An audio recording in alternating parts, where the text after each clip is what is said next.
오른쪽 주의하세요. 이어서 오른쪽 도시고속도로 입구로 주행하세요.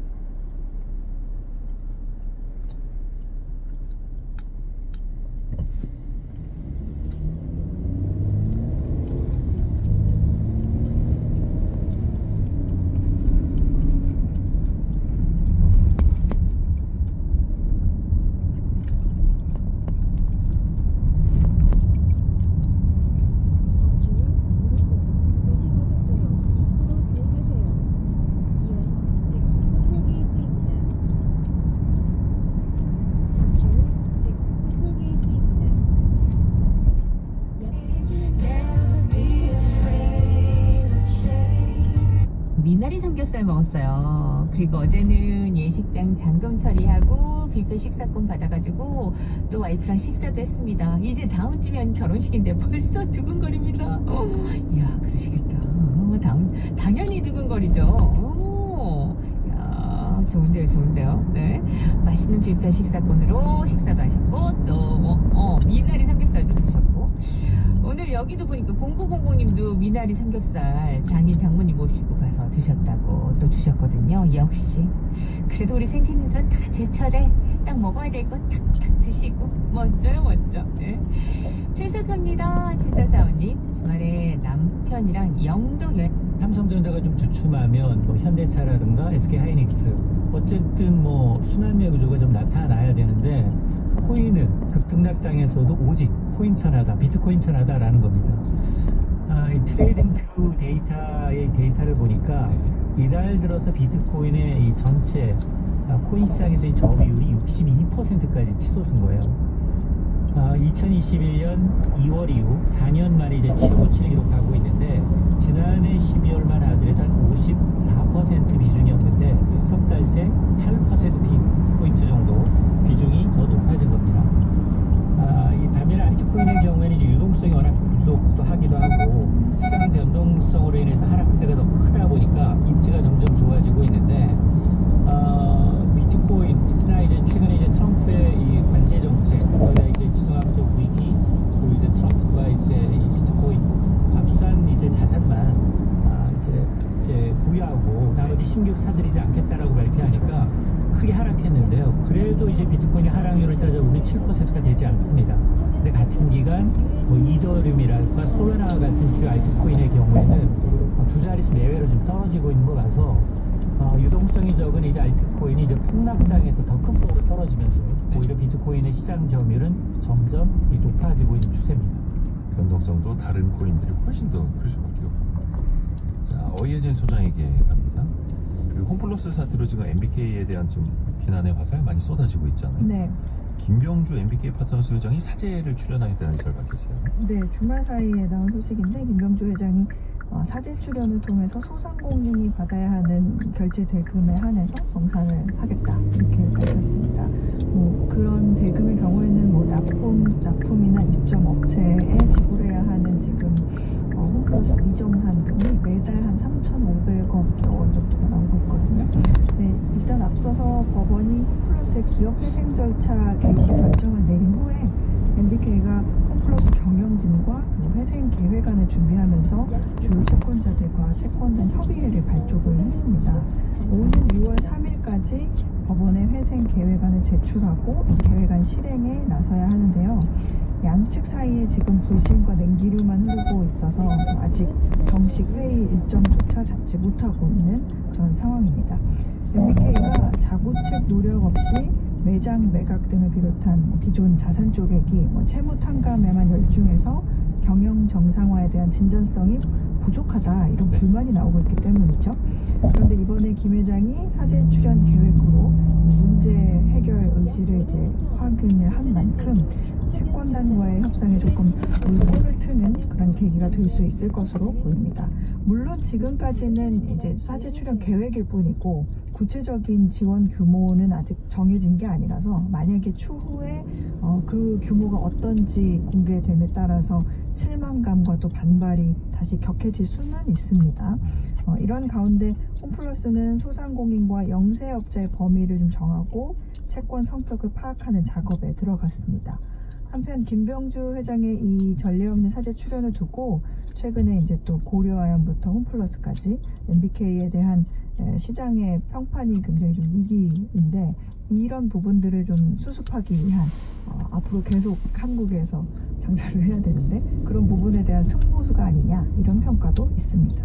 사실 저도 그 김병주 회장이 사진 출연한다는 얘기 듣고 굉장히 좀 의외였어요. 네. 어차피 그 사모펀드에는 LP라고 하는 또 다른 이제 투자자들이 돈을 모아서 투자하는 거고, MBK 같은 이제 무슨 운용사 아니겠습니까? 물론 그렇죠. 이제 본인들의 자금도 좀 들어가긴 하겠습니다만, 이번 사제 출연으로 인해서 그러면 앞으로도 사모펀드들이 계속 M&A 잘못됐을 때 같이 또 책임을 져야 하는 선례가 될 수도 있잖아요. 좀 논란이 될 수도 있을 것 같아요. 네, 그렇습니다. 김 회장의 사제 출연이요, 굉장히 이례적인 결정입니다. 보통 말씀하신 것처럼 사모펀드 자체가 투자한 기업의 경영이 조금 안 좋아져도 자신들의 자금을 투입해야 한다는 그런 의무는 없습니다. 네. 더구나 과거에도 MBK가 투자했던 회사 가운데 경영 실패를 겪었던 적이 있었는데, 그런 회사들이 있었는데도 지금처럼 수장이 직접 사제를 출연한 경우는 없었거든요.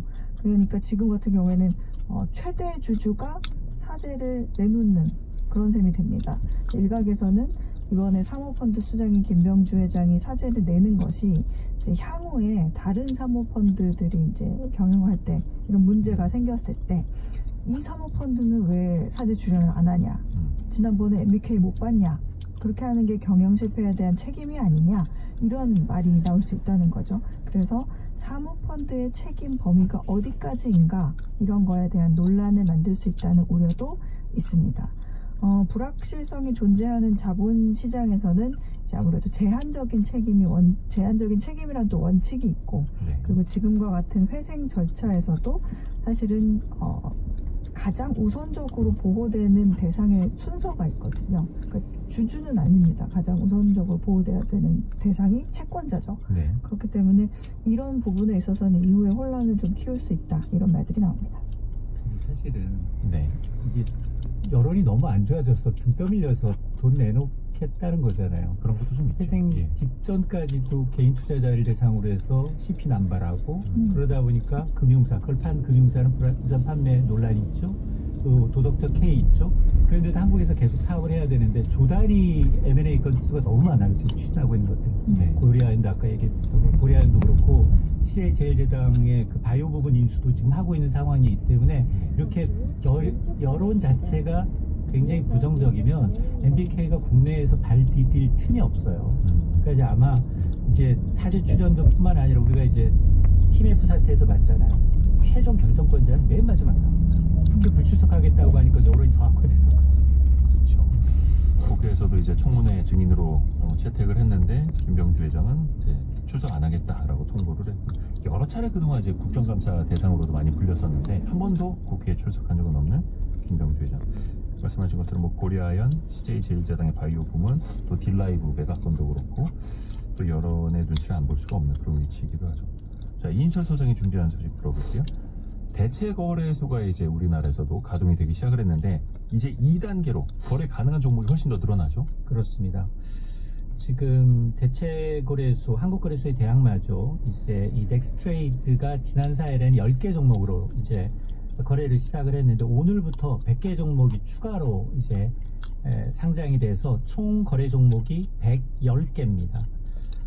출범 2주 성과를 보면 뭐 그다지 나쁘지 않았다라는 평가예요. 8-8 오전 8시부터 오후 8시까지 개인들은 뭐 정말 이제 지금 뭐 직장에서도 눈치 안 보고 퇴근하고 네. 이제 거래가 가능하니까 저녁 시간에. 그렇습니다. 2주 동안 10개 종목의 총 거래 대금이 한 1,400억 원 정도에 육박하는데 한국거래소의 같은 종목 대비 거래 비중이 24%입니다.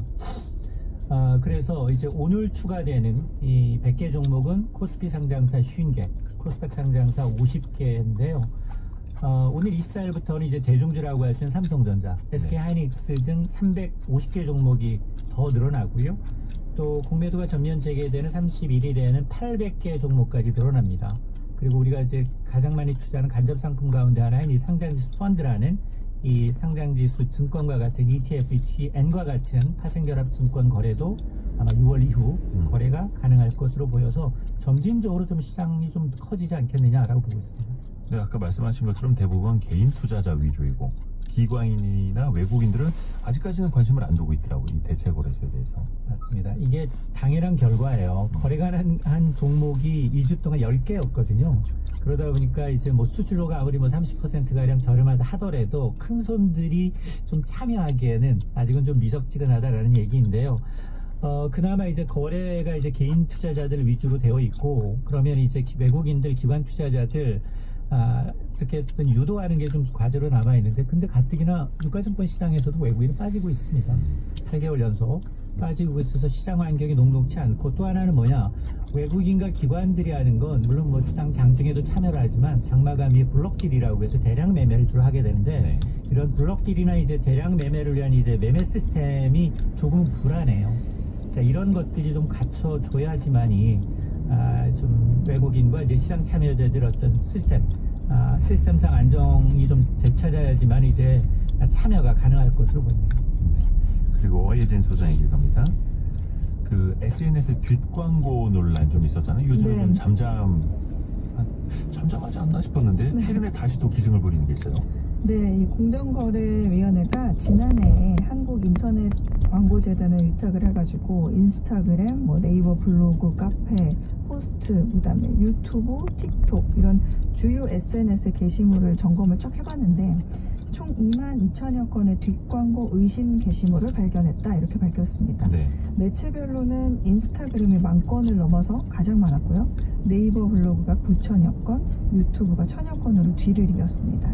이제 뒷광고라고 하면 많이들 아시겠지만 이제 게시자가 광고주 등으로부터 제품 제공과 같은 이런 경제적인 대가를 받았음에도 네. 그 사실을 명확히 표시하지 않은 광고 게시물을 말합니다. 그러니까 쉽게 말하면 마치 자비로 구매를 해서 자발적으로 올린 내돈내산인 것 같이 오해를 줄 수 있는 게시물이죠. 표시광고법은 이러한 뒷광고를 금지를 하고 있습니다. 광고 이외에도 소비자의 구매 결정에 큰 영향을 미치는 뭐 연예인이나 아니면 유명 인플루언서의 개인적인 어떤 후기글로 위장을 해서 좀 교란하는 행위를 보이기 때문입니다. 그래서 협찬이나 대가를 받은 광고 게시물이라면 공정위 지침에 따라서 뭐 위치, 내용, 방식 등에 대해 경제적 이해관계를 명확하게 표시해야 뒷광고가 아닌 게 됩니다. 네. 그 표시 방법도 긴 게시글 같은 경우에는 더보기 이런 걸 눌러야 되거든요. 그 더보기를 눌러야 협찬 광고라는 말이 보이게 하거나 뭐 댓글에 광고임을 표시하는 그런 경우도 위반 사항입니다. 규정상 그래서 본문의 첫 부분에 광고 이렇게 뭐 협찬 이런 식으로 표현을 해야 되거든요. 그러니까 적발 사례를 예로 들면 뭐 예를 들어서 맨 앞에 붙여도 영어로 기프트라고 표시를 하거나 아니면은 해시태그로 단순 선물 뭐 이렇게 사용하는 언어 같은 경우에는 애매하고 좀 부적절한 경우에 해당이 됩니다. 공정위 적발 내용을 보면 잘 보이지 않는 곳에 표시하는 뒷광고가 39%로 가장 많았고 아예 표시하지 않는 경우도 26%에 달했습니다. 그 네이버 블로그 같은 경우에도 이제 공정위 지침에 따라서 예전에는 이게 협찬을 받은 거다라는 문구를 저 글 맨 밑에 달았었는데 네, 최근에는 가장 위에 달도록 해놓더라고요. 맞습니다. 조금씩 이제 달라지고는 있는데, 근데 특히 최근에 많아지고 있는 숏폼 영상 같은 거 있지 않습니까? 1분 네. 미만의 짧은 영상들, 여기에 이제는 뒷광고가 더 늘고 있다는 거죠. 그렇죠. 그런 뒷광고도 이제 트렌드를 따라가는 그런 경향인데 숏폼에서의 뒷광고가 1년 전에 비해서 굉장히 크게 늘었습니다. 인스타그램의 릴스라고 요금 하죠. 900원이 결제되었습니다. 잔액이 13,500원입니다. 최근 이제 글로 된 게시물보다는 이렇게 짧은 영상이 주요 광고 수단으로 떠오르면서 공정위가 좀 점검을 강화한 데 따른 결과입니다. 공정위는 2021년부터 매년 인스타그램, 네이버 블로그, 유튜브 등 SNS 후기 게시물을 점검을 하고 뒷광고로 의심되는 게시물에 대해서 잦은 시정을 하도록 유도를 하고 있는데, 앞서서 제가 지난해 적발된 그 그 게시물 건수가 22,000여 건이다 이렇게 말씀을 드렸는데, 이 게시물의 작성자나 광고주에게 자진 시정을 하도록 한 결과 적발 건수보다 많은 26,000여 건이 시정된 것으로 나타났습니다. 이거는 통보를 받으니까 적발되지 않은 게시물까지 자체적으로 이제 추가 시정을 했기 때문입니다. 한편 뒷광고 게시물 작성자의 직업을 조사해 봤더니 직장인이 절반 정도로 가장 많았고요. 주부가 한 20%, 전업 인플루언서 학생이 뒤를 이었습니다. 근데 이런 거를 이제 리뷰 같은 것도 대행사가 중간에서 이제 껴있죠. 자기 역할을 많이 해주잖아요. 근데 오히려 그 영업을 할 때 어떤 것을 아주 일부는 저희는 그 협찬 대가를 밝히지 않도록 할 수도 있습니다 라는 거를 영업의 수단으로 이렇게 또 활용을 하더라고요. 근데 그건 이제 잘못된 거죠. 협찬을 받았다면 반드시 그 대가가 있었다라는 걸 밝히면 되는 거고, 그걸 뭐 창피할 필요도 없는 거고요. 이게 사실 뒷광고에서 가장 수혜를 입는 건 광고주잖아요. 광고주가 이제 수혜를 입으니까 광고주가 모니터링하게 해야 돼요. 광고 여부를 명확하게 표시해라. 돈 받았으면. 그 책임을 물으면 어차피 뭐 공정위가 나서든 뭐 금융 감독 당국이 나서든 이거 다 모니터링 못해요. 그렇죠. 왜냐면 그 해당 블로거 아니면 쇼폼을 올리는 그 SNS 하는 사람들은 정말 수만 명, 수십만 명, 수백만 명이니까 조금 더 위쪽으로 올라갈 필요가 있는 책임의 소지를. 오늘 해담경제연구소 어이혜진 소장, 그리고 참 좋은 경제연구소 이인철 소장 함께했습니다. 고맙습니다. 네, 고맙습니다. 감사합니다.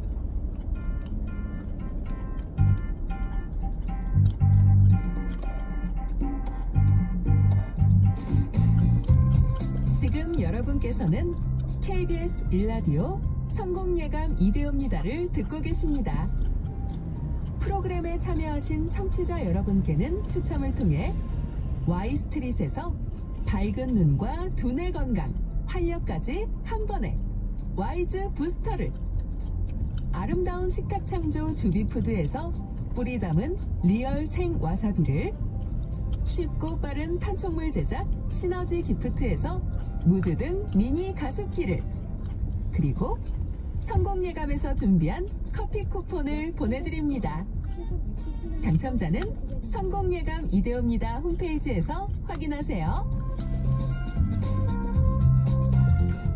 성공예감 이대호입니다 함께하고 계십니다. 9시 27분 지나가고 있고요. 경제상식 퀴즈 한 번 더 내드리겠습니다. 오늘 오답의 향연이 펼쳐지고 있어가지고 네 글자인데요. 주택이나 건물의 적정 가치를 산정해서 공시하는 가격을 뭐라고 할까요? 정부가 2023년부터 이것을 3년 연속으로 시세 대비 비율, 즉 현실화율이라고 하죠. 그걸 69%로 적용하고 있습니다. 집값이 예를 들어서 현재 시세가 한 100만 원이다 라고 하면 이걸 공시하는 이거는 69만 원 정도 이렇게 표출을 해놓고 있다라는 건데요. 이게 높을수록, 즉 현실화율 100%에 가까울수록 각종 세금도 올라가게 되죠. 올해 전국 공동주택의 평균 이것 상승률은 3.65%였습니다. 연평균 상승률이 4.4% 정도 된다고 하는데요. 그것보다는 조금 낮은 수치였다는 거죠. 그러니까 집값 상승세가 좀 부진했다 이렇게 볼 수도 있을 텐데, 앞에서 말씀드린 것처럼 이거는 전국 평균이기 때문에 또 평균의 함정이 있을 수 있고요. 요 네 글자를 맞춰주시면 되는데요. 일단은 오답부터 많이 들어왔습니다. 아까 공시지가라고도 많이 들어왔고, 최혜준님 부동산 기준시가라고 오답입니다. 4705님 아까 오답 많다고 했더니 답답해서 보냅니다. 부동산 이렇게. 이거 힌트를 드리자면 이거 일단은 6579님은 정답을 맞춰주셨고요. 답을 아예 주시네요 라고까지 아까 말씀을 해주셨어요. 특히 뭔지 모르겠습니다만 이번 주에는 긴장이 됩니다. 결실과 시작이 명확해지는 한 주가 되길 간절히 바랍니다 라고 또 써니님 이렇게 보내주셨네요. 7811님이 이거 정답 맞춰주셨고요. 집 한 채 있는 사람은 이거 많이 오르면 좋기는 하지만 세금 낼 때는 많이 힘들더라고요. 그렇죠. 당장 어떤 시세 차익을 얻기에는 조금 나아졌다라고 볼 수도 있겠습니다만, 이걸 기준으로 하는 각종 세금들 매겨지기 때문에 내가 당장 시세 차익을 얻는 것 아니면 세금은 조금 더 많이 나가게 되지요. 5145님이 여기는 4인 병실이에요. 제가 라디오를 좋아해서 라디오를 틀고 있습니다. 다들 성공예감 유익하다고 합니다. 여기 계시는 네 분, 어서 쾌차하시길 또 바라겠습니다. 감사합니다. 송광호님이 예전에는 일하면서 몰래 듣다가 지금은 과장님 허락받고 당당하게 켜놓고 다 같이 들으면서 일하고 있습니다. 좋은 사업장입니다. 훌륭하신 사업장입니다. 능률도 올라갈 겁니다. 송광호님 감사합니다. 그 네 글자 정답을 맞춰주시면 되고요. 짧은 문자 50원, 긴 문자 100원이 드는 샵 9730, 또 KBS 콩이 열려 있습니다.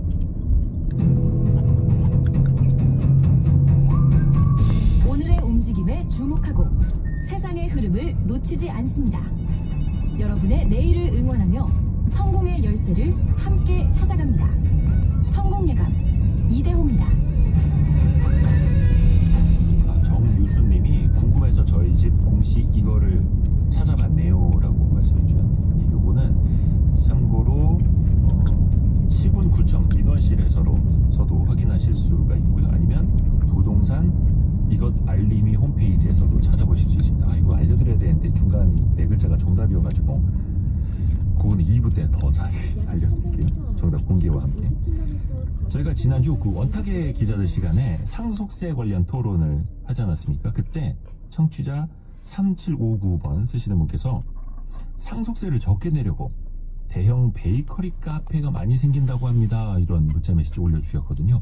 실제로 최근에 그런 보도들이 이어지고 있죠. 슬기로운 세무생활 시간에 한번 따져보시죠. 누리세무그룹 김철훈 세무사와 함께합니다. 안녕하세요. 안녕하세요. 김철훈 세무사입니다. 최근에 그런 이야기 정말 많습니다. 대형 베이커리 카페를 차려놓으면 상속세 나중에 낼 때 굉장히 유리해진다. 네. 이게 어떻게 관련이 있는 겁니까? 네, 일단 대형 베이커리 카페 운영하는 전부가 그런 건 아니겠지만 이제 일부는 상속세를 크게 줄일 수 있다라는 이런 이야기가 나오고 있어요. 네. 뭐 대형 베이커리가 뭐냐 하면은 뭐 특별한 정의는 없지만 통상 뭐 이 사업장 면적이 뭐 330제곱미터, 즉 100평 이상인 경우는 이제 대형, 초대형으로 보고 있는데요. 네. 우리나라 상속세 같은 경우는요, 이제 상속하는 재산이 30억 원을 넘어가면은 50% 절반이 세금으로 나가게 돼요. 세율이 최고 세율 50%로 가죠. 네, 맞습니다. 예를 들어서 아버지 재산이 60억이면 세금만 한 30억 가까이 나오게 되는데요. 그런데 이제 아버지가 운영하던 회사, 마찬가지로 이것도 60억의 가치라고 있다고 한다면 그 회사를 가업으로 자녀가 물려받게 되면은 이 가업을 이어받는다면 최대 600억까지도 공제를 해주겠다고 합니다.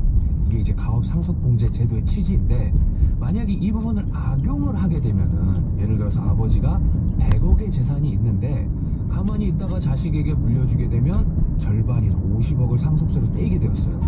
그러니까는 이 100억으로 회사를 만들어서 그 회사를 물려주게 되면 상속세를 한 푼도 안 낼 수 있다고 꼼수를 부리게 되는데, 이렇게 물려줄 수 있는 회사 요건 중에 베이커리가 해당을 해서 이런 이야기가 나오게 되는 거예요.